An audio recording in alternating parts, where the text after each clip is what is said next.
காதலால் அர்ஜுனை பழி வாங்கணும்னு நினைக்கிற மது அர்ஜுனை வந்து வேலையிலேருந்து டெர்மினேட் பண்ணி விடுறாங்க. அங்கே இருக்கிற வாட்ச்மேன் கிட்ட அர்ஜுன் உள்ளே வந்தால் உள்ளேயே நீ விடக்கூடாது அப்படின்னு சொல்கிறாங்க.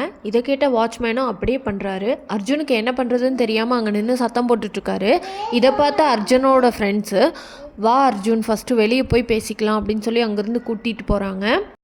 அர்ஜுன் மதுக்கு கால் பண்ணி என்ன பண்ணி வச்சுருக்க அப்படின்னு கேட்குறாங்க. ஆமாம், நீ பண்ண வேலைக்கு உன்னை நான் எப்படியெல்லாம் இனிமேல் பழி வாங்க போகிறேன்னு பாரு அப்படின்னு சொல்கிறாங்க. மறுபடியும் ஆஃபீஸ்க்குள்ளே எனக்கு எப்படி வரணும்னு தெரியும் மது அப்படின்னு சொல்கிறாங்க. இதை கேட்ட மது உன்னால் முடிஞ்சதை பண்ணு அப்படின்னு ஃபோனை வச்சிட்றாங்க. உடனே அர்ஜுன் அவரோட டீம்மேட்ஸ் எல்லாத்தையுமே வந்து ரிலீவிங் லெட்டர் போடுங்க அப்படின்னு சொல்கிறாங்க.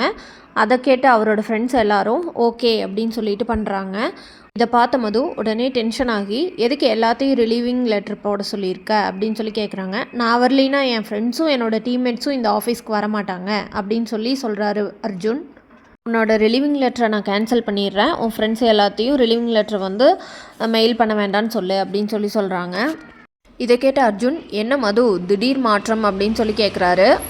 ஒரு டீமில் எல்லாருமே ரிலீவ் ஆனால் என்னோடய பாஸ்க்கு என்னால் பதில் சொல்ல முடியாது, அதனால நீ இன்றைக்கி தப்பிச்ச அப்படின்னு சொல்கிறாங்க மது. இதை கேட்ட அர்ஜுன் சிரிச்சுட்டே நிற்கிறாரு. ஹச்ஆர் கிட்ட போய் உன்னோட ஜாயினிங் ஃபார்மாலிட்டிஸ் எல்லாம் முடிச்சுட்டு அகைன் ஜாயின் பண்ணிக்கோ அப்படின்னு மது சொல்கிறாங்க. இதை கேட்ட அர்ஜுன் சிரிச்சுட்டே நிற்கிறாரு. இதை நீயே போய் தான் என் ஃப்ரெண்ட்ஸ் கிட்ட சொல்லணும் அப்படின்னு சொல்கிறாரு அர்ஜுன் மதுக்கிட்ட. மது உடனே என்ன பண்ணி தொலைக்கிறது அப்படின்னு அவனோட ஃப்ரெண்ட்ஸ் கிட்ட போய் சொல்கிறாங்க. மதுவுக்கு அர்ஜுன் மேலே ஒரு சாஃப்ட் கார்னர் வருமா, இல்லை கரிகாலன் சொன்ன மாதிரி இன்னும் 1 மாதத்தில் அர்ஜுனுக்கும் ஸ்வேதாக்கும் கல்யாணம் நடக்குமா?